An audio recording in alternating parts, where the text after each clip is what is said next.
Hello students, welcome to arms academy digital. तो कैसे हैं आप? मेरा नाम है अरुण कुमार, आपका अपना केमिस्ट्री एजुकेटर, और फिर से स्वागत करता हूं आपका आज के इस लेक्चर में। आज हम स्टार्ट करने वाले हैं लेक्चर नंबर 5 ऑफ थर्मोडायनेमिक्स। अब हमने पिछले 4 लेक्चर्स में बहुत सारी चीजें कर ली है, या मैं कहूं कि हमारा लगभग 50% तक थर्मोडायनेमिक्स हो चुका है। थर्मोडायनेमिक्स, थर्मोकेमिस्ट्री की बात नहीं कर रहा हूं, थर्मोडायनेमिक्स की बात कर रहा हूं। थर्मोडायनेमिक्स का 50% से ज्यादा पार्ट हो चुका है, और नेक्स्ट अगले 1-2 लेक्चर में थर्मोडायनेमिक्स हम कंप्लीट करेंगे। उसके बाद हम बढ़ेंगे आगे थर्मोकेमिस्ट्री की तरफ। मेन जो दिक्कत स्टार्ट होगी ना, वो थर्मोकेमिस्ट्री से स्टार्ट होगी। थर्मोडायनेमिक्स इतना डिफिकल्ट नहीं लगता है बच्चों को। उसके पीछे रीजन ये है कि थर्मोडायनेमिक्स वो फिजिक्स में भी पढ़ लेते हैं, तो फिजिक्स में भी पढ़ लेते हैं, केमिस्ट्री में भी पढ़ लेते हैं, तो उनका रिवाइज हो जाता है दोनों में पढ़ के। बहुत सारे बच्चे ऐसे भी हैं, कुछ महान लोग, जो थर्मोडायनेमिक्स छोड़ देते हैं। अब वो फिजिक्स में भी छोड़ रहे हैं, केमिस्ट्री में भी छोड़ रहे हैं, तो उन महान लोगों के लिए मेरे पास शब्द नहीं है कि मतलब उनको क्या कहूं मैं, है ना। बट मैं आपको बताना चाहूंगा, जो नहीं सुन रहा है मेरी बात ना सुने, कोई दिक्कत नहीं। आप सुन रहे हो ना, मैं आपको बता रहा हूँ। देखो कितना ज्यादा इंपॉर्टेंट है। एक तो फिजिक्स में आ रहा है, एक केमिस्ट्री में भी आ रहा है। थोड़ा सा डिफरेंस है, बहुत ज्यादा है नहीं, ठीक है। एक तो वर्क डन में मैंने बताया था ना, माइनस प्लस वाला दिक्कत डिफरेंस है, और एक दो डिफरेंस और है। मतलब उसमें थोड़ी सी आपको न्यूमेरिकल्स वाला पार्ट ज्यादा मिलेगा, यहाँ आपको थियोरेटिकल पार्ट ज्यादा मिलने वाला है ना। न्यूमेरिकल इसमें भी है, लेकिन और मैं बताऊं, केमिस्ट्री का थर्मोडायनेमिक्स फिजिक्स के थर्मोडायनेमिक्स से ज्यादा डिफिकल्ट है। ये मैं आपको बता रहा हूँ, क्योंकि मैंने दोनों पढ़े हैं, है ना। जब मैं जेई की तैयारी कर रहा था, तो मैंने भी फिजिक्स में केमिस्ट्री में दोनों में थर्मोडायनेमिक्स पढ़ा, और वाकई में ही केमिस्ट्री का जो थर्मोडायनेमिक्स है और थर्मोकेमिस्ट्री तो बहुत ही डिफिकल्ट है ना। उसके तो मतलब मैं ये कहूंगा कि क्वेश्चन बहुत सारे क्वेश्चन ऐसे आते हैं जो होते भी नहीं है, देख के ही बंदे का मन करे कि छोड़ दो। लेकिन हम उसको भी इजी वे में समझेंगे, उसको भी आसान तरीके से समझने वाले हैं। तो आपको घबराना नहीं है। चैप्टर डिफिकल्ट है, लेकिन इसका मतलब ये नहीं कि हम छोड़ दें, है ना। लाइफ में चैलेंजेस जरूरी है ना, तभी तो आप ग्रेट बनोगे। और अगर आपको अच्छा केमिस्ट बनना है, या फिर आपको केमिस्ट्री एक्सपर्ट बनना है ना, केमिस्ट्री एक्सपर्ट का मतलब यही है कि आप केमिस्ट्री में एम कर रहे हो 180 में से 160 नंबर, तब आप आपको अपने आप को केमिस्ट मानो या केमिस्ट्री एक्सपर्ट मानो। क्योंकि 180 में से 160 नंबर तो मिनिमम आने चाहिए। 150 तो हर किसी में, मतलब एकदम खराब से खराब स्थिति में आने चाहिए। इतने आ सकते हैं, 150 प्लस आ सकते हैं केमिस्ट्री में, कोई बड़ी बात नहीं है। मैं क्लियरली बताऊं, केमिस्ट्री में 150 नंबर लाना कोई आसान, कोई मुश्किल बात है ही नहीं। फिजिक्स में 180 में से 150 लाना, हाँ वो बहुत डिफिकल्ट टास्क हो जाता है। लेकिन केमिस्ट्री में 180 में से 150 नंबर लाना मुश्किल नहीं है। अगर आप देखो तो बायो में तो 360 में से 300 लाना भी डिफिकल्ट नहीं है, बहुत इजी हो गया है। तो अगर आप बायो में 300 ला रहे हो, केमिस्ट्री में 150 ला रहे हो, फिजिक्स में मरी से मरी हालत में 100 तो लाओगे, है ना। इतना तो कर पाओगे ना। तो आप 550 नंबर तब ला पाओगे, और 550 से नीचे आपको कोई कॉलेज मिलने नहीं वाला। अगर आप अच्छा कॉलेज एम कर रहे हो, ठीक है, अच्छा गवर्नमेंट कॉलेज एम कर रहे हो, तो मिनिमम 550 तो चाहिए। अगर पेपर थोड़ा सा टफ आ गया, इजी आ गया, तो आपका वही 580 590 तक कट ऑफ जाने लगेगी अच्छे कॉलेज के लिए। 600 तक भी जा सकती है अगर बहुत इजी आ गया।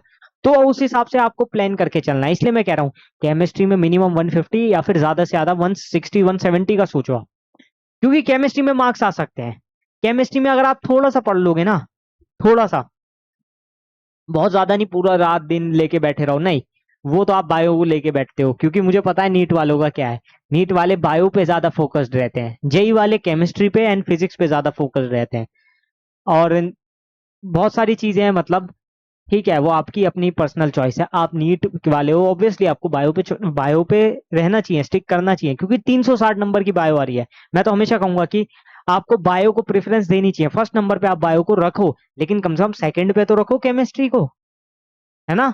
ऑब्वियस सी बात है यार, सेकंड पे केमिस्ट्री को रखना ही पड़ेगा, क्योंकि एक सब्जेक्ट पढ़ने से आप कभी भी कट ऑफ भी क्लियर नहीं कर पाओगे। ये तो भूल ही जाओ कि आपका सिलेक्शन होगा, कट ऑफ भी क्लियर नहीं होगा एक ही सब्जेक्ट पढ़ने से। बाकी दो कौन पढ़ेगा? तो एटलीस्ट कम से कम दो सब्जेक्ट आप अच्छे से पढ़ो, एक बायो और दूसरा केमिस्ट्री। अब फिजिक्स भी, बहुत लोगों की फिजिक्स अच्छी होती है, तो वो फिजिक्स कर लें। लेकिन जो ज्यादातर मैं ट्रेंड देख रहा हूँ ना, फिजिक्स हार्ड आ जाती है नीट की कई बार।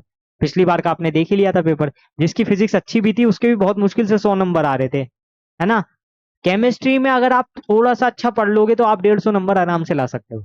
और जिसकी बहुत अच्छी होगी वो तो 170 नंबर भी लाता है केमिस्ट्री में। क्या दिक्कत है, बहुतों के आते हैं, ऐसा थोड़ी है कि नहीं आते हैं, है ना। तो देखो, आपको प्लान करके, पूरी प्लानिंग के साथ मेहनत करनी पड़ेगी। बायो में आप मेहनत करो, बायो में करनी ही है यार। बायो तो 360 नंबर की है, वो तो मेरे बोलने से क्या, वो तो आपको भी पता है 360 नंबर बहुत ज्यादा होते हैं। दोनों सब्जेक्ट के बराबर बायो आ रही है, फिजिक्स केमिस्ट्री के बराबर, तो ऑब्वियसली बायो में तो आपको पढ़ना ही है। लेकिन केमिस्ट्री में भी आपको उतना ही ध्यान देना है, केमिस्ट्री में भी उतना ही ध्यान देना है जितना बायो में ध्यान देना है, क्योंकि बायो और केमिस्ट्री ये दोनों आपका सिलेक्शन करवाने वाली है। अगर आपकी बायो अच्छी है, अगर आपकी केमिस्ट्री अच्छी है, आपका सिलेक्शन होने से कोई रोक नहीं सकता। गारंटी से कह रहा हूँ, कोई नहीं रोक सकता लिटरली। बट आपको पढ़ना पड़ेगा, मेहनत करनी पड़ेगी।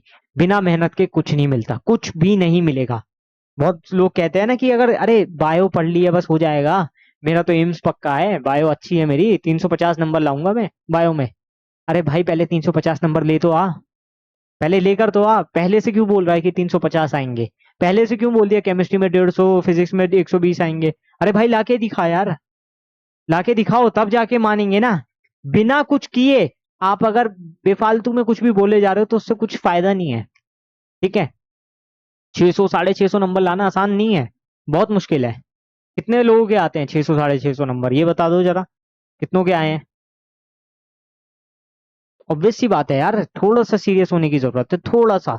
और अब जो आपका एग्जाम टाइम आ रहा है ना, इसमें तो आपको वैसे ही सीरियस रहना है। अब एग्जाम टाइम जैसे जेई वालों का तो अभी नेक्स्ट मंथ में ही जेई है।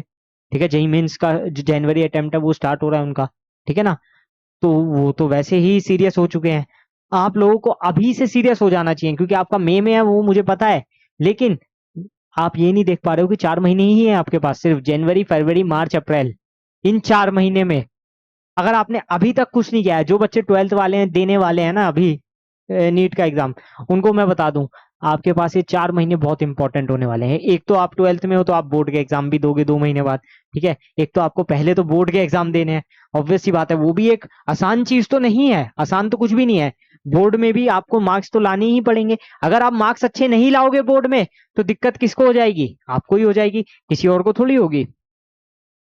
और ऑब्वियसली नीट अगर आप दे रहे हो तो फर्स्ट प्रेफरेंस आपकी नीट है, बोर्ड से भी ज्यादा। लेकिन पहले आपको बोर्ड के भी एग्जाम्स क्लियर करने हैं, उसके बाद फिर आपको 2 महीने ही मिले रहे हैं आपको। आप ये देख रहे हो कि अभी 4 साढ़े 4 महीने हैं, लेकिन आप ये नहीं देख रहे 2 महीने बाद बोर्ड भी तो है। तो एक महीना तो बोर्ड की प्रेफरेंस खाएगा ही, प्रिपरेशन खाएगी बोर्ड की। एक एक महीना तो बोर्ड के एग्जाम चलेंगे, चले चाहे 10 दिन 15 दिन चले, लेकिन उससे पहले आप थोड़े दिन बोर्ड पे फोकस्ड हो जाओगे, शिफ्ट हो जाओगे। और बोर्ड के पेपर होने के बाद भी आपको कुछ 3 4 दिन आराम भी चाहिए होगा। तो लगभग 1 1.5 महीना आपका बोर्ड में खराब होने वाला है, ये आप मान के चलो। तो अभी जो आपको 4 साढ़े 4 महीने दिख रहे हैं ना, वो 3 महीने ही है नीट के, क्योंकि 1 1.5 महीना तो बोर्ड का हटा के लेके चलो, है ना। तो वो चीज आपको सोच के चलनी है, और बहुत ज्यादा प्लानिंग के साथ अब काम करना है, आगे बढ़ना है। और अपन आपके साथ है। देखो ये सारे जो आपको वन शॉट लेक्चर्स भी मिलेंगे अभी आगे आगे, अभी हम लेक्चर वाइज कर रहे हैं, lecture 1 lecture 2 lecture 3। One shot revision series भी हम लेकर आने वाले हैं, पॉसिबली 2 3 घंटे में एक चैप्टर का पूरा, मतलब जो टॉपिक्स है इंपॉर्टेंट इंपॉर्टेंट, बेसिकली थ्योरीज पे वो ज्यादा फोकस रहेगा। वन शॉट रिवीजन ऑब्वियस सी बात है, कितने क्वेश्चन करा दोगे आप वन शॉट रिवीजन में, है ना। तो फिर थोड़ा बहुत हमें थ्योरी से इससे न्यूमेरिकल से कॉम्प्रोमाइज करके थ्योरी पे फोकस रह के वन शॉट रिवीजन करना होगा। बट अपन करने वाले हैं। ठीक है, कुछ भी हो, चैलेंजेस सिर्फ आपको थोड़ी ना फेस करने हैं, हमें भी चैलेंजेस फेस करने हैं। तो हम भी वन शॉट रिवीजन लेकर आएंगे, लेकिन वो इनफ नहीं होगा। इनफ होगा ये जो हम लेक्चर वाइज पार्ट वाइज लेकर आ रहे हैं ना, इसमें हम आपको सारा कंटेंट दे रहे हैं, मतलब बिना कुछ भी छोड़े। मतलब जितना आपके नीट के लिए जरूरी है वो सारा पार्ट हम लेकर आए हैं। वन शॉट में हमें थोड़ा सा मोस्ट इंपॉर्टेंट टॉपिक्स पे मतलब जाना पड़ेगा, और थोड़ा तेजी से कराना होगा, क्योंकि 2.5 घंटे में पूरा एक चैप्टर कराना, अब थर्मोडाइनमिक्स तो पॉसिबल भी नहीं है शायद कि हम 2 2.5 घंटे में करवा पाए। लेकिन फिर भी हम देखेंगे कैसे करना है। बट वो होने से पहले आपको पहले ये वाली पूरी सीरीज कर लेनी चाहिए, क्योंकि अभी आपके पास टाइम है। लास्ट में जब एग्जाम पॉइंट पे आपको चाहिए होगा तो हम ये सारी चीजें भी आपको देंगे, और बोर्ड के लिए भी लेक्चर लाने की ट्राई करेंगे, क्योंकि बहुत बच्चे कह रहे थे कि 12th के लेक्चर्स लेके आओ, 12th के वन शॉट रिविजन्स लेके आओ, तो वो भी करेंगे। टाइम है उसमें, आराम से करने वाले हैं। ठीक है, चीजें अपने आप होती हुई आपको दिखेगी। ओके, चलो आज का भाषण कुछ ज्यादा ही लंबा हो गया, तो काम की बात करते हैं पहले। तो कल जब हमने जहां भी छोड़ा था वहीं से स्टार्ट करेंगे। देखो मैंने बताया था ना आपको कल कि हमारा जो फर्स्ट लॉ ऑफ थर्मोडायनेमिक्स था उसकी कुछ लिमिटेशन मैंने बता दी थी। फिर उसके बाद मैंने बताया था हम कल सेकंड लॉ पढ़ेंगे, तो आज हम सेकंड लॉ पढ़ने वाले हैं। अब सेकंड लॉ पढ़ने से भी पहले एक चीज आपको याद होगी, सेकंड लॉ पढ़ने से पहले मैंने एक चीज बताई थी, क्या? हमें कुछ टर्म्स जाननी होगी और वो टर्म्स हम आज देखेंगे। सबसे पहले आता है स्पॉन्टेनियस प्रोसेस। अब आपसे मैं पूछूं स्पॉन्टेनियस प्रोसेस का मतलब क्या है? देखो, कोई भी ऐसा प्रोसेस जो नेचुरली हो, जिसके लिए हमें कोई बाहर से एक्सचेंज ना करना पड़े, बाहर से कोई इनिशिएशन ना देना पड़े, ठीक है ना, उसको हम स्पॉन्टेनियस प्रोसेस बोलते हैं। जैसे आपने देखा आइस आइस मेल्ट होती है, आइस मेल्ट होके वाटर में चेंज होती है, लिक्विड में, है ना। ये तो आपने 9th क्लास में भी बहुत पढ़ा होगा ना, स्टेट्स ऑफ मैटर में आता था, solid to liquid, liquid to solid, और फिर liquid to gas, gas to liquid, ये सारे प्रोसेस आपने पढ़े थे। तो आपने मेल्टिंग वाला प्रोसेस तो पढ़ा ही होगा, है ना, कि आइस को जब हम रूम टेम्परेचर पे 30 डिग्री सेल्सियस, जो भी हमारा रूम टेम्परेचर है, उस पर रखते हैं, तो कुछ समय बाद वो चेंज हो जाता है लिक्विड में। वो, हाँ, सॉलिड से लिक्विड में चेंज हो जाता है। अब ये जो प्रोसेस हुआ, क्या मुझे इसके लिए बाहर से कुछ करना पड़ा? गिवन मतलब मुझे कोई टेम्परेचर चेंज करना पड़ा, मुझे कोई प्रेशर लगाना पड़ा? नहीं, ये तो अपने आप ही हुआ ना, मैंने तो कुछ नहीं किया। मैंने तो भाई देखो, जो जो भी कंडीशन थी, जो भी एटमॉस्फेरिक टेम्परेचर था, जो भी एटमॉस्फेरिक प्रेशर है, मैंने उसको रख दिया, बस बर्फ को, बर्फ के टुकड़े को मैंने ऐसे ही रख दिया। अब वो अपने आप मेल्ट हुआ, मैंने तो कुछ नहीं किया ना, मैंने बाहर से कोई इस पे वर्क नहीं किया, वो अपने आप हुआ है प्रोसेस। तो उस प्रोसेस को हम बोलेंगे स्पॉन्टेनियस प्रोसेस। क्या बोलेंगे? Spontaneous process. वहीं अब दूसरा देखो, अब उस लिक्विड को दोबारा जब मुझे चेंज करना होगा ना, किसमें? आइस में, तो क्या वो स्पॉन्टेनियस होगा? नहीं, क्यों? क्योंकि मुझे टेम्परेचर कम करना होगा, मुझे उसको फ्रीजर में रखना होगा, तब वो फ्रीज होगा। अदरवाइज वो खुद ब खुद तो फ्रीज नहीं होगा गिवन कंडीशन पे, है ना। रूम टेम्परेचर पे वो कैसे फ्रीज हो जाएगा? वाटर का तो फ्रीजिंग पॉइंट 0 डिग्री सेल्सियस है, और रूम टेम्परेचर चल रहा है 20, 25, 30, तो 0 डिग्री सेल्सियस तो है ही नहीं रूम टेम्परेचर, तो कैसे फ्रीज होगा? तो ऑब्वियसली मुझे फिर वहां पर कुछ उसको इनिशिएशन देना होगा, तो वो वाली कंडीशन में वो स्पॉन्टेनियस नहीं होगा। उसको हम बोलेंगे नॉन स्पॉन्टेनियस प्रोसेस। तो नॉन स्पॉन्टेनियस प्रोसेस होता है जिसमें हमें बाहर से कुछ इनिशिएशन देनी पड़े, ठीक है। तो स्पॉन्टेनियस, नॉन स्पॉन्टेनियस आप समझ गए। एक बार थोड़ी सी रीडिंग करते हैं, क्योंकि ये भी बहुत ज्यादा जरूरी है। हम्म तो देखो, स्पॉन्टेनियस प्रोसेस फर्स्ट है। स्पॉन्टेनियस प्रोसेस में ये वाली चीज देखो, a process which has the natural tendency to occur either on its own or after proper initiation under a given set of condition। तो देखो, ऐसा प्रोसेस जिसमें नेचुरल टेंडेंसी हो होने की, उसको हम बोलते हैं स्पॉन्टेनियस प्रोसेस, जो अपने आप हो जाए, ठीक है ना। नॉन स्पॉन्टेनियस प्रोसेस कौन सा होगा? इसका जस्ट उल्टा कर दो। तो नॉन स्पॉन्टेनियस प्रोसेस ऐसा प्रोसेस होता है जिसको करवाना पड़े, जिसको करवाना पड़े, कैसे? आउटसाइड असिस्टेंस देके, ठीक है। तो process that can not occur on its own, जो कि खुद ब खुद ना हो पाए, rather they continue till they receive outside assistant, वो तब तक नहीं होगा जब तक उसे बाहर से कुछ इनिशिएशन या असिस्टेंस ना दी जाए, मतलब उसको करवाना पड़ेगा। जैसे कि आपने देखा होगा, इलेक्ट्रोलिसिस एक प्रोसेस है। अब इलेक्ट्रोलिसिस प्रोसेस जो है, हमें करवाना पड़ता है ना, इलेक्ट्रिसिटी प्रोवाइड करनी होती है। इलेक्ट्रिसिटी प्रोवाइड नहीं करोगे तो अपने आप तो वो नहीं होगा ना। अपने आप सोडियम क्लोराइड का इलेक्ट्रोलिसिस करवाते थे जब हम ब्राइन सॉल्यूशन का, ब्राइन सॉल्यूशन पता है ना, NaCl का एक्वस सॉल्यूशन, यानी salty water, simply NaCl plus water, ठीक है, पानी में डाल दिया नमक, और फिर उसमें इलेक्ट्रोलिसिस के लिए मैंने इलेक्ट्रिसिटी अप्लाई की। अब जब तक मैं खुद से इलेक्ट्रिसिटी अप्लाई नहीं करूंगा, क्या वो इलेक्ट्रोलिसिस प्रोसेस खुद ब खुद हो पाएगा? नहीं हो पाएगा। तो वही चीज तो मैं बता रहा हूं, कि कोई भी प्रोसेस जिसको हमें बाहर कुछ कंडीशन देके या कुछ असिस्टेंस देके करवाना पड़े, वो नॉन स्पॉन्टेनियस है, ठीक है। इसको समझ गए? अब देखो, एक क्वेश्चन आता है, कैन वी आइडेंटिफाई कि स्पॉन्टेनियस है कि नहीं है बाय यूजिंग एंथैल्पी चेंज यानी डेल्टा एच? क्या ऐसा पॉसिबल है? तो आंसर है हाँ। मैंने आपको एक चीज बताई थी, डेल्टा एच की दो कंडीशन थी, एक्सोथर्मिक की और एंडोथर्मिक की। क्या? जब डेल्टा एच निगेटिव आता था, यानी कि 0 से कम, तो उस केस में उसको एक्सोथर्मिक होते थे, उस केस में वो एक्सोथर्मिक प्रोसेस था। और जब डेल्टा एच पॉजिटिव आ रहा था, तब हम मानते थे उसको एंडोथर्मिक। बोलो है कि ना?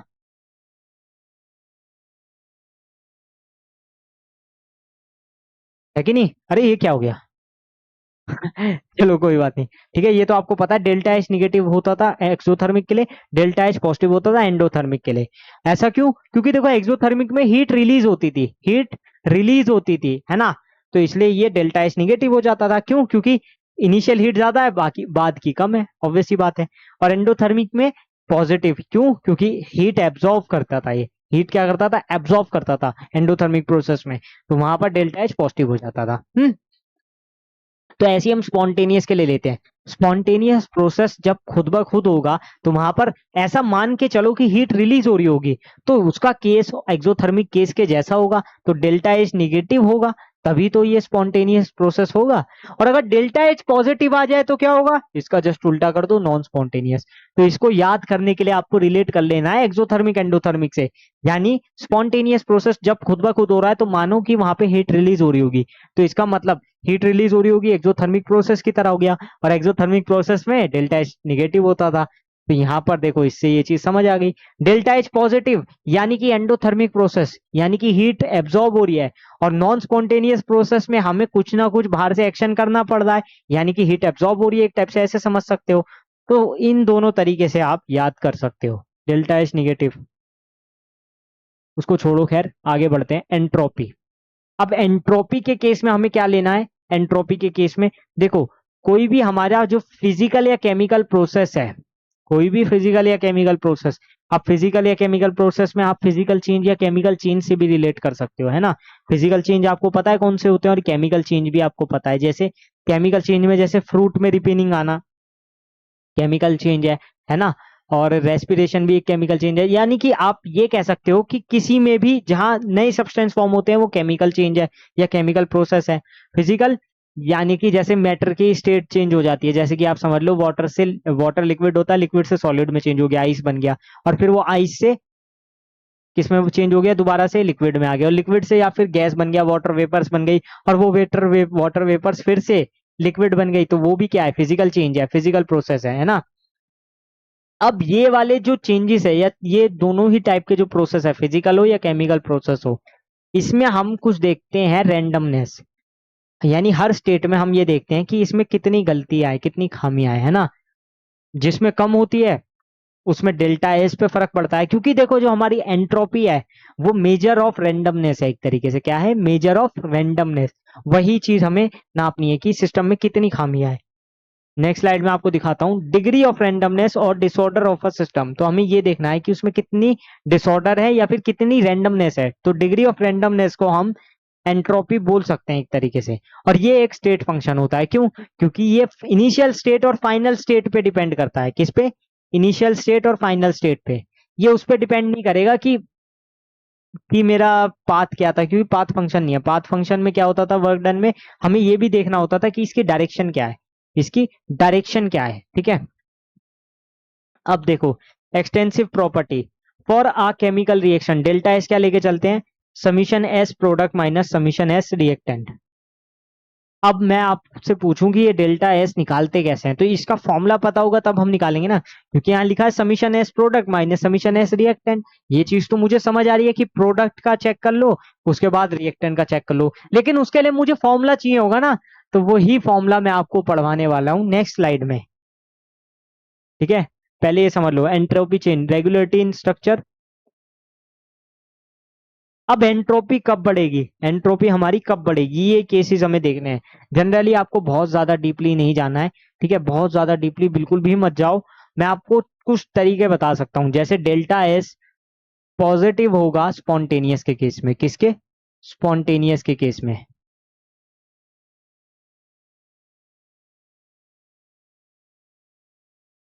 ठीक है। जैसे हमने डेल्टा एच के लिए किया था ना, देखो यहां पर स्पॉन्टेनियस के केस में डेल्टा एच को निगेटिव ले रहे थे, वैसे ही डेल्टा एस का भी हम देख सकते हैं यहाँ पर, ठीक है। डेल्टा एस का केस भी हम देखेंगे। तो डेल्टा एस के केस में आप पॉजिटिव लोगे स्पॉन्टेनियस के लिए, और डेल्टा एस निगेटिव लोगे नॉन स्पॉन्टेनियस के केस में। ये दो चीजें आपको याद रखनी है, और फॉर्मूला मैं आपको बताऊंगा ही, लॉग वाला जो फॉर्मूला हमारा आता है स्पॉन्टेनियस रिएक्शन या स्पॉन्टेनियस प्रोसेस के केस में, ठीक है। हाँ, मेन चीज है ये जो अब मैं करवाने वाला हूँ। इसमें बहुत सारी थ्योरी आपको नहीं पढ़नी है, बहुत सारी थ्योरी पढ़ के कोई काम नहीं आएगा। मेजरली आपको सिर्फ पहचानना आना चाहिए कि कौन सी रिएक्शन स्पॉन्टेनियस है, कौन सी नहीं है, ठीक है। इस पे ज्यादा क्वेश्चन आते हैं स्पॉन्टेनिटी पे। जैसे ये वाली स्टेट ए है, P1 V1 T1, state B यहाँ पर दी है P2 V2 T2, ठीक है। सपोज करो कोई एक स्टेट में उसका प्रेशर मान लिया P1, वॉल्यूम हो गया V1, टेम्परेचर था T1, ठीक है, वैल्यूज नहीं पता, वैसे ही बता रखा है। स्टेट बी में था P2 V2 T2। तो अब अगर मुझे सिस्टम का, पूरे सिस्टम का अगर मुझे एंट्रोपी चेंज निकालना है तो कैसे निकालूंगा? इस फॉर्मूले से निकालूंगा, डेल्टा एस सिस्टम, या तो लिखो NCV L N T2 upon T1, या फिर मेजरली ये वाला फॉर्मूला यूज होता है, NRln V2 upon V1, NRln V2 upon V1। अब इसको हम ये भी लिख सकते हैं चेंज करके, 2.303 NR log V2 by V1। अब आप कहोगे सर अपने ऐसा क्यों लिख दिया? अरे मैंने नेचुरल लॉग को चेंज कर दिया। आपको पता है ln को क्या लिख सकते हैं चेंज करके? 2.303 इंटू लॉग, लॉग बेस 10 में आ जाएगा। तो मैंने जानबूझ के इसको 2.303 लिख के लॉग बेस 10 में कर लिया। क्यों? क्योंकि अब इसको सॉल्व करना इजी हो जाएगा। इसको लॉग बोलो या लॉग बेस 10 बोलो, एक ही बात है। इससे क्या है कि कैलकुलेशन इजी हो जाएगी, नहीं तो फिर आपको नेचुरल लॉग वाले याद करने पड़ेंगे। और आपने याद क्या कर रखे हैं? लॉग बेस 10 की वैल्यूज याद कर रखी है। जैसे ln1 जो है, यानी कि नेचुरल लॉग का वैल्यू होता है 2.303, वहीं लॉग बेस 10 1 का वैल्यू क्या होता है? या लॉग 1 की वैल्यू 0 होती है, लॉग 10 की वैल्यू क्या होती है? 1 होती है। ये आपने याद कर रखी है ना, ये आपने याद कर रखी है, होगी 101%। तो इसीलिए आपको, क्योंकि लॉग की वैल्यू ज्यादा है, तो इसलिए हमने इसको इसमें चेंज कर लिया। अब इस फॉर्मूले पे बेस्ड बहुत सारे क्वेश्चन आपको देखने को मिलेंगे, है ना। एक मैं आपको दिखा भी देता हूं, ये वाला, इसको पढ़ो। Calculate the entropy change when 2 mole of an ideal gas expand isothermally and reversibly from an initial volume of 2 decimeter cube to 20 decimeter cube at 300 kelvin. ठीक है, समझ आ रहा है? अब देखो मुझे करना क्या है, यहाँ पर जो मुझे इनिशियल वॉल्यूम दिया हुआ है 2 डेसीमीटर क्यूब, उससे मुझे जाना है 20 डेसीमीटर क्यूब पे एट 300 केल्विन पे। ठीक है, और निकालना क्या है? एंट्रोपी चेंज निकालना है। यहाँ पर भी मुझे, यहाँ पर देख किया ना एंट्रोपी चेंज, तो डेल्टा एस मुझे निकालना है। नंबर ऑफ मोल्स गिवन है 2, ठीक है, आइडियल गैस है, ये देखो आइडियल को आइडियला लिखा है। आज पीपीटी में काफी गलतियां हैं। Ideal gas expand isothermally and reversibly from an initial volume V1 equals to 2 decimeter cube, V2 20 decimeter cube, temperature है 300 केल्विन। ठीक है, सही है। अब देखो इसको चेक कैसे करना है, मैं आपको बता देता हूं तरीका। डेल्टा एस निकालने का फॉर्मूला क्या था? 2.303 n into R log V2 by V1, यही था। अभी मैंने पीछे करवाया भी था, 2.303 N R log V2 by V1। ठीक है, अब इसमें सॉल्व कर दो, अब तो सॉल्व हो जाएगा, सॉल्व करना तो आता ही है। एन की वैल्यू 2 है, are 8.314, log V2 by V1 20/2। अच्छा, ये जो डेसीमीटर क्यूब है लीटर ही एक तरीके से, तो इसमें ज्यादा कुछ करने की जरूरत नहीं, इसको एज इट इज देख सकते हैं। तो ये हो गया मेरा, ये हो जाएगा 2 इंटू 2.3 हो जाएगा 4.6 लगभग। ठीक है, लगभग 4.606 इंटू ये हो गया 8.314 इंटू लॉग बेस 10 कितना होता है? 1 होता है। ठीक है, लॉग बेस 10 आ गया ना, 20/2 10, लॉग बेस 10 की वैल्यू 1। अब बस इसको मल्टीप्लाई करो और आंसर निकालो। कितना आया जल्दी बताओ, जल्दी जल्दी से।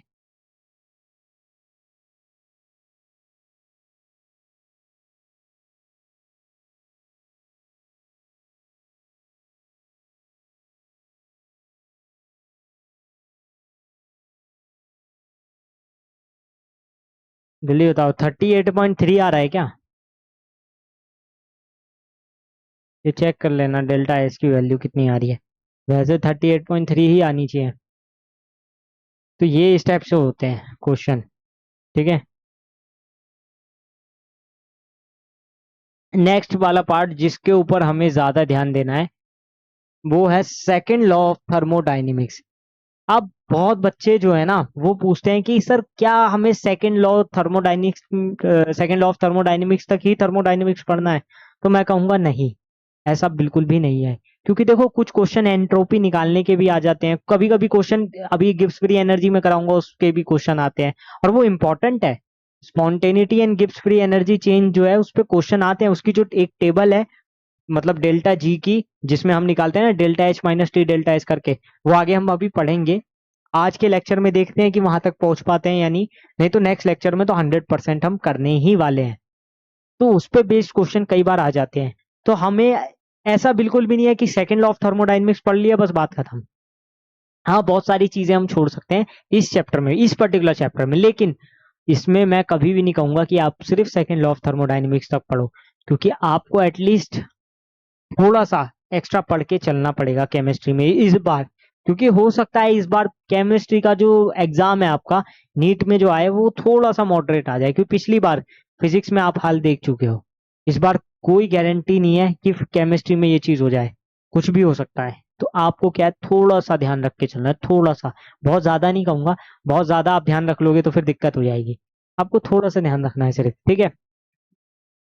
अब देखो यहाँ पर सेकेंड लॉ में, whenever a spontaneous process takes place in the universe, the total entropy of the universe increases।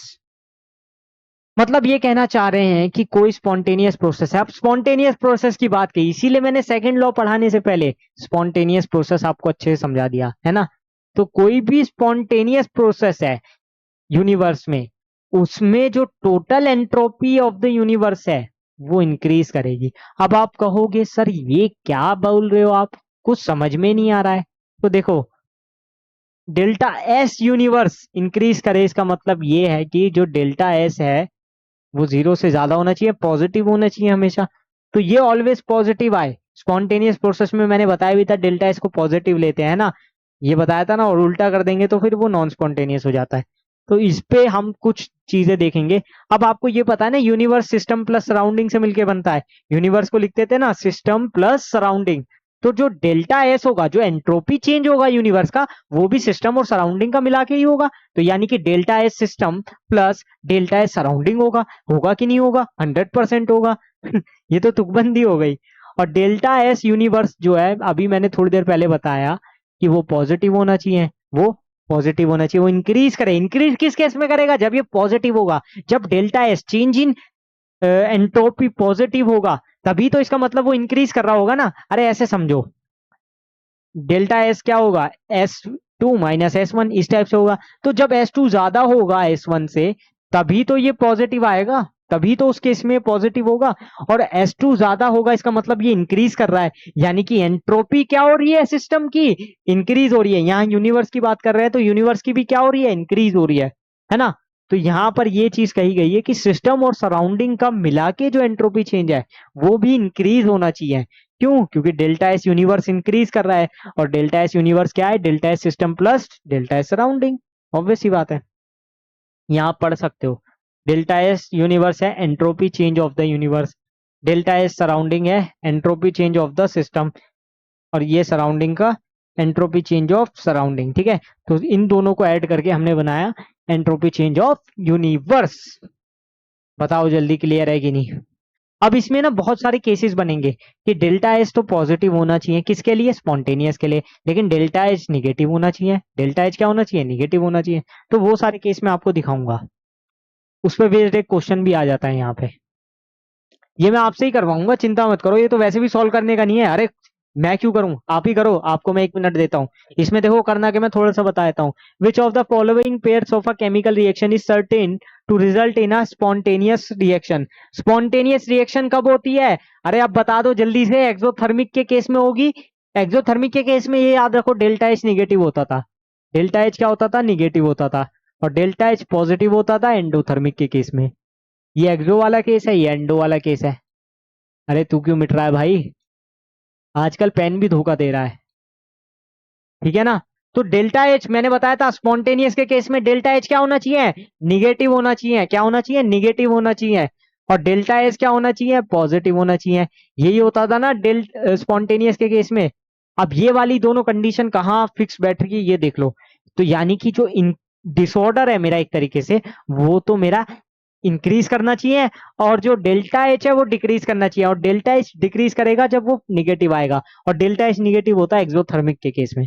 तो अब यहाँ पर चेक कर लो, एक्सोथर्मिक एंड डिक्रीजिंग डिसऑर्डर गलत हो गया, डेल्टा एस निगेटिव आ जाएगा जो हो नहीं सकता स्पॉन्टेनियस के केस में। एंडोथर्मिक, ये तो पहले ही गलत हो गया, एंडोथर्मिक तो होना ही नहीं, एक्सोथर्मिक होना है। एक्सोथर्मिक एंड इंक्रीजिंग डिसऑर्डर ये हो सकता है, क्योंकि देखो इसके केस में डेल्टा एच क्या आएगा, पॉजिटिव आएगा, और एक्सोथर्मिक है तो इसके केस में डेल्टा एच निगेटिव आएगा, तो ये दोनों केसेस सही है। तो इसका मतलब इसका आंसर ये हो जाएगा। अब जल्दी से इसको चेक करो, दिमाग लगाओ।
अरे समझ में आ रहा है ना, सिंपल है यार, ज्यादा इसमें दिमाग भी नहीं लगाना।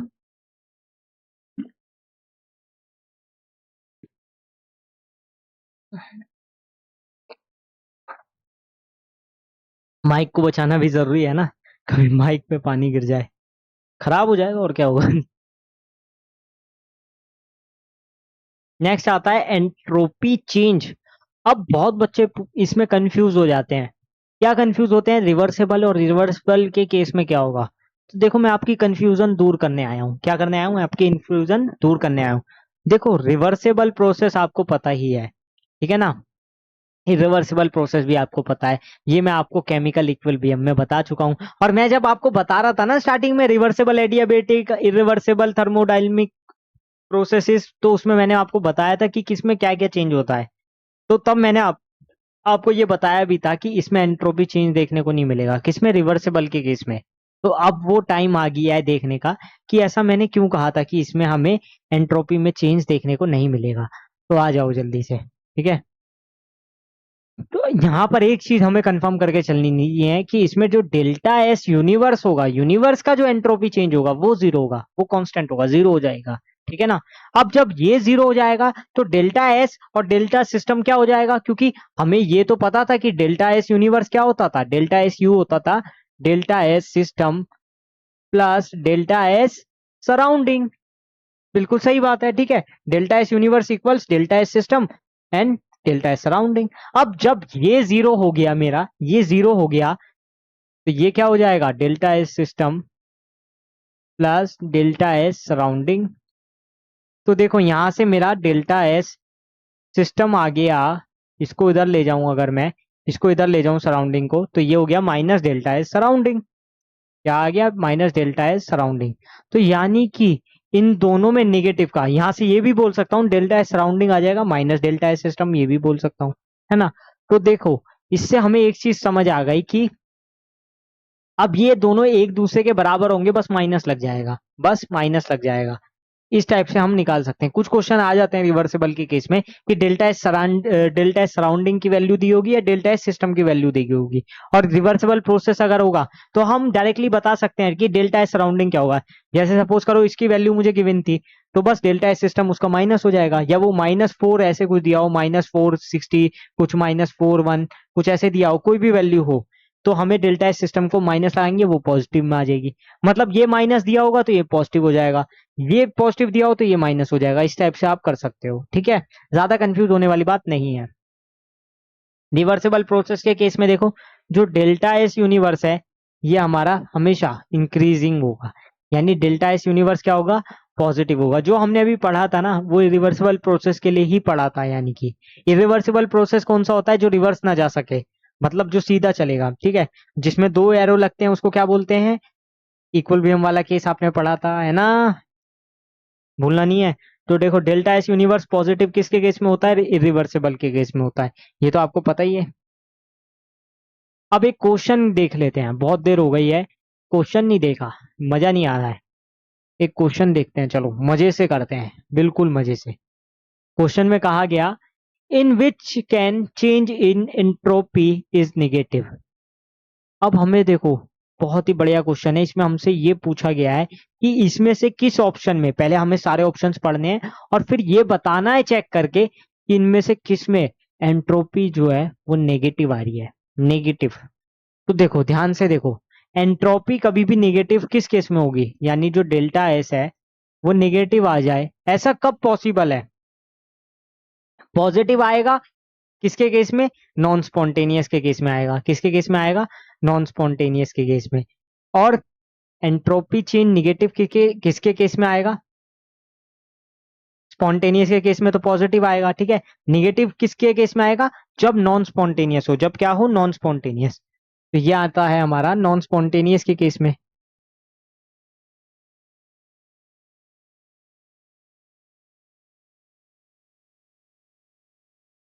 तो बस मुझे क्या चेक कर लेना है, अरे मैं सारे ऑप्शंस में ही चेक कर लेता हूँ कौन सा नॉन स्पॉन्टेनियस है या कौन से स्पॉन्टेनियस है। जितने भी नॉन स्पॉन्टेनियस प्रोसेस वाले होंगे वो मेरे आंसर नहीं होंगे, क्यों, क्योंकि उसमें एंट्रोपी चेंज पॉजिटिव आता है, किसमें, स्पॉन्टेनियस में। तो सारे जो भी स्पॉन्टेनियस प्रोसेस है वो चेक कर लो, स्पॉन्टेनियस प्रोसेस कौन से होते हैं, जिसमें जिसमें हमें कुछ करना नहीं पड़ता, अपने आप ही रिएक्शन हो जाती है, अपने आप ही काम बन जाता है, ठीक है। जैसे देखो डी से स्टार्ट करते हैं, sublimation of solid to gas. क्या इसमें हमें कुछ करना पड़ेगा, अब जैसे नेप्थलीन बोला है वो अपने आप ही सॉलिड से गैस में चेंज हो रही है, जिसका सब्लिमेशन होना होता है खुद होता है, हम तो कुछ करवाते नहीं। तो ये क्या है, स्पॉन्टेनियस प्रोसेस है, और इसके लिए डेल्टा एस क्या होगा, पॉजिटिव होगा, क्यों, क्योंकि स्पॉन्टेनियस है। तो ये तो होगा नहीं, तो इसको काट दो, ठीक है। Expansion of a gas at constant temperature, अब कांस्टेंट टेम्परेचर पे जब एक्सपेंशन होगा तो वो खुद होगा, टेम्परेचर क्योंकि हम बढ़ा नहीं रहे एक्सपेंशन करने के लिए। तो गैस क्या है, गैस का अपना एक रूल होता है ना कि वो खुद को एक्सपेंड करे, तो यहाँ पर भी डेल्टा एस क्या होगा, पॉजिटिव होगा, स्पॉन्टेनियस प्रोसेस है। एवोपरेशन ऑफ वाटर में देखो, एवोपरेशन जब वाटर का होता है तो हमें उसको हीट नहीं देनी होती, वो तो अपने आप सनलाइट से हीट लेके अपने आप को क्या कर रहा है, एवोपरेट कर रहा है। तो यानी कि एवोपरेशन तो हमारा वैसे भी बॉइलिंग पॉइंट से लेस टेम्परेचर पे होता है, रूम टेम्परेचर पे भी हम एवोपरेशन देख सकते हैं, वाटर का तो देखते हैं ना, 30-32 डिग्री पे भी होता ही है। तो यानी कि ये भी स्पॉन्टेनियस प्रोसेस है, और जब ये स्पॉन्टेनियस प्रोसेस है तो इसके लिए भी डेल्टा एस पॉजिटिव है। तो ये भी काटो, ये भी काटो, अब एक ही ऑप्शन बचता है, वही आंसर हो जाएगा। इसमें तो मुझे कुछ चेक भी नहीं करना पड़ा, ये तो अपने आप ही आ गया। तो जो क्वेश्चन है मेरा यही हो जाएगा बस आंसर, ठीक है ना, समझ गए, समझे, समझे या नहीं समझे, ठीक है। अरे इसमें बस यही चेक कर लेना था कौन से स्पॉन्टेनियस प्रोसेस है, जो नॉन स्पॉन्टेनियस प्रोसेस होगा दैट विल बी 100% श्योर रहो कि वही आपका वही आपका डेल्टा एस पॉजिटिव होगा जहां स्पॉन्टेनियस प्रोसेस है, और जो नॉन स्पॉन्टेनियस प्रोसेस है वहां डेल्टा एस निगेटिव होगा। और मुझसे ये डायरेक्टली पूछा था कि विच can change in entropy is negative. अगर ये पूछता मुझसे स्पॉन्टेनियस प्रोसेस या नॉन स्पॉन्टेनियस प्रोसेस, तो हम ये वाला तो भी हम यही वाला ट्रिक लगाते। जैसे सपोज करो इसमें ऐसे ना पूछ के पूछता कि इसमें से कौन सा नॉन स्पॉन्टेनियस प्रोसेस है, तो भी हम यही लगाते, यही प्रोसेस पूरा फॉलो करते कि डेल्टा एस निगेटिव है, इसका मतलब नॉन स्पॉन्टेनियस, तो हम यही चेक करते हैं, ठीक है। तो इस टाइप से हम चेक कर सकते हैं। और वैसे भी आप देखो ना, डेल्टा एनजी से भी पता लगा सकते हो, अगर डेल्टा एनजी निगेटिव है तो इसका मतलब डेल्टा एस भी निगेटिव आएगा। जैसे यहाँ पर देखो, इसका डेल्टा एनजी क्या आ रहा था, इसका अगर मैं डेल्टा एनजी निकालूं तो वो क्या होता है, प्रोडक्ट के मोल्स माइनस रिएक्टेंट के मोल्स, तो ये हो गया 1-2 यानी -1। तो दैट विल बी ऑल्सो एक एक पॉइंट की, इससे भी हम पता लगा सकते हैं। अब ये जो डेल्टा एनजी वाले केस हैं, ये मैं आपको पहले भी बहुत सारे बता चुका हूँ। पिछले लेक्चर्स अगर आपने मेरे देखे होंगे तो हमने बहुत ज्यादा इसके ऊपर डिस्कशन किया था, और इसके ऊपर बहुत ज्यादा हमने दिमाग भी मारा था, याद करो, है कि नहीं। तो ये सारी चीजें जो है ना, यही सारी चीजें आपको क्लियर करके चलनी है। अगर ये चीजें आपने क्लियर कर ली, मैं कह रहा हूँ बहुत ज्यादा आपको डीप में नहीं जाना है, इस चैप्टर में नहीं जाना है। हर चैप्टर की बात नहीं करता हूँ मैं, कुछ चैप्टर की बात करता हूँ। इस चैप्टर में तो आपको बहुत ज्यादा डीप नहीं पढ़ना है, ज्यादा डीप पढ़ोगे आप नुकसान कर लोगे अपना। इस चैप्टर में दिमाग खराब और हो जाएगा, कुछ समझ नहीं आएगा। बेसिकली आपको जो सिंपल न्यूमेरिकल है ना, सिंपल फॉर्मूला बेस्ड न्यूमेरिकल वो करने हैं। और एक शीट बनाओ, अपनी एक शीट बनाओ आज ही, जिसके ऊपर आप इस टाइप से फॉर्मूला, खासकर थर्मोडायनेमिक्स के लिए तो बनाओ ही बनाओ। थर्मोडायनेमिक्स, थर्मोकेमिस्ट्री, यहां पर ऊपर लिखो थर्मोडायनेमिक्स और यहां लिखो थर्मोकेमिस्ट्री।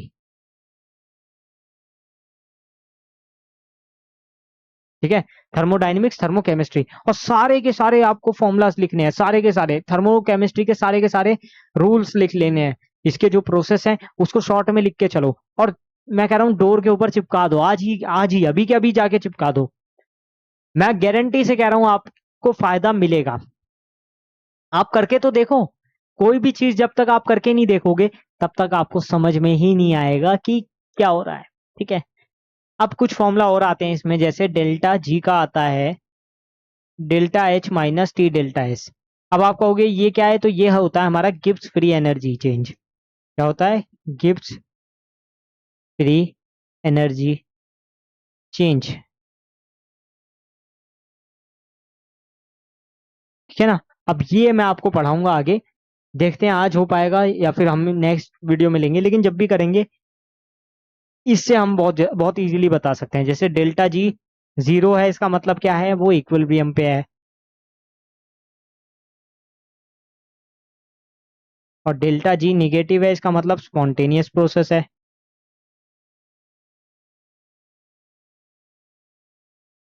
और डेल्टा जी पॉजिटिव आ रहा है नॉन स्पॉन्टेनियस में।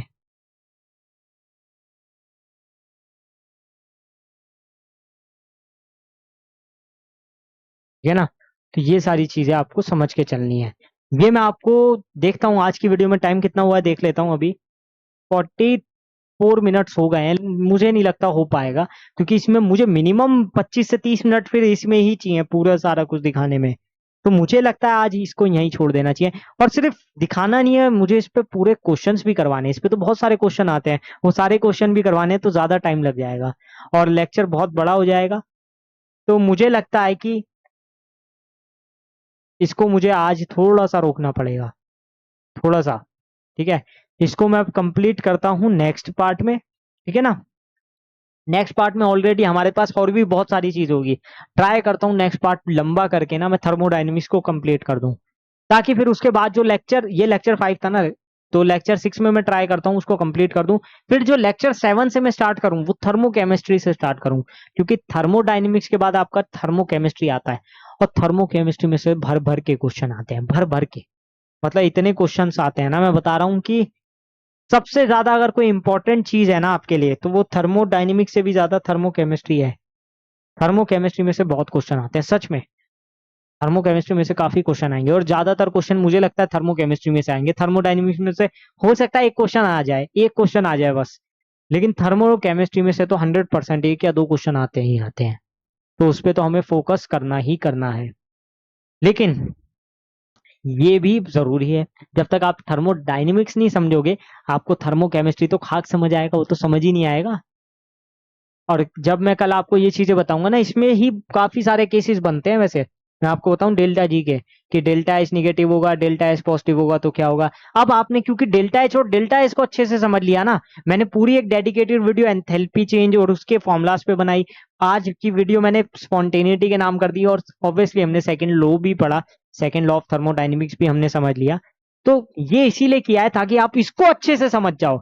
अब जब मैं आपको गिब्स फ्री एनर्जी चेंज बता रहा हूँ ना, और इसके सारे केसेस समझाऊंगा, अब आप खुले दिमाग से समझ पाओगे।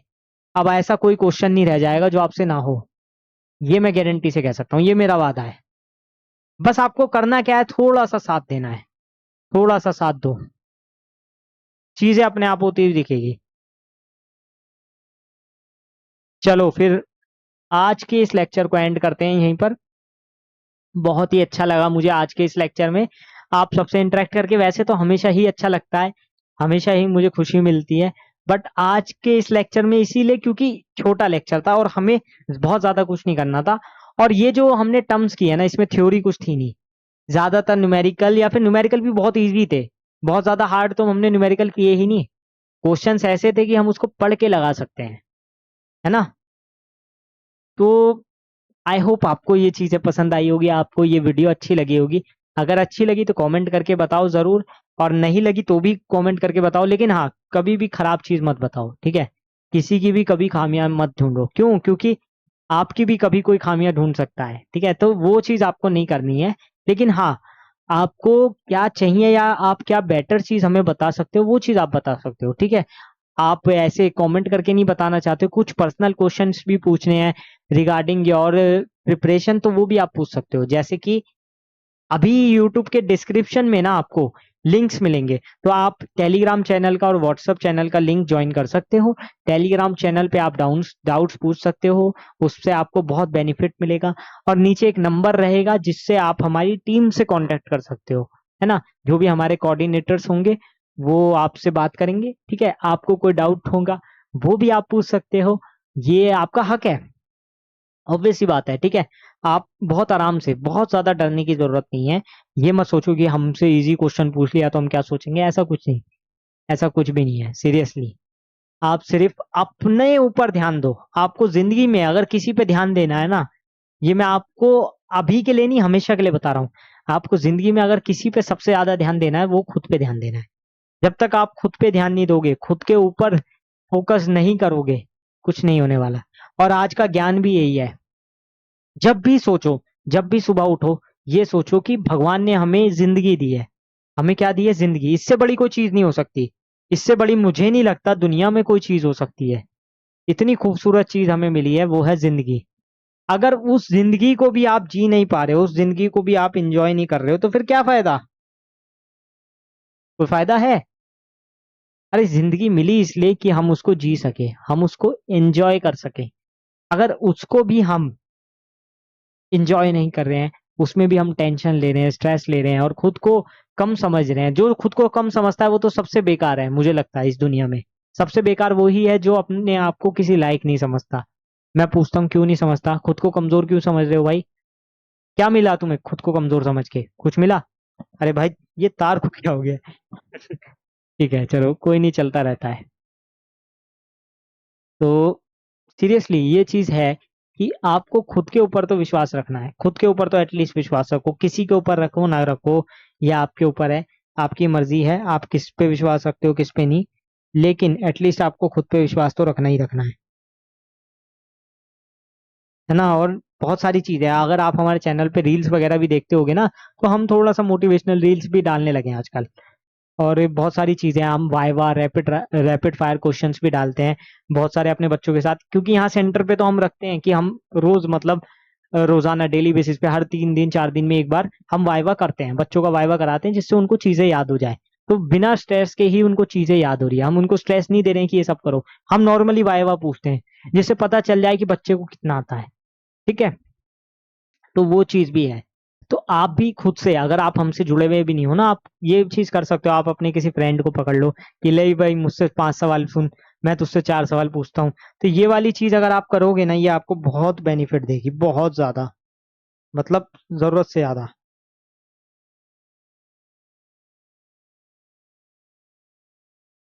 तो ये सारी चीजों को ध्यान में रख के चलें, है ना। तो मिलते हैं फिर नेक्स्ट वीडियो में, अब बहुत हो गया है। So thanks for watching and stay tuned with us.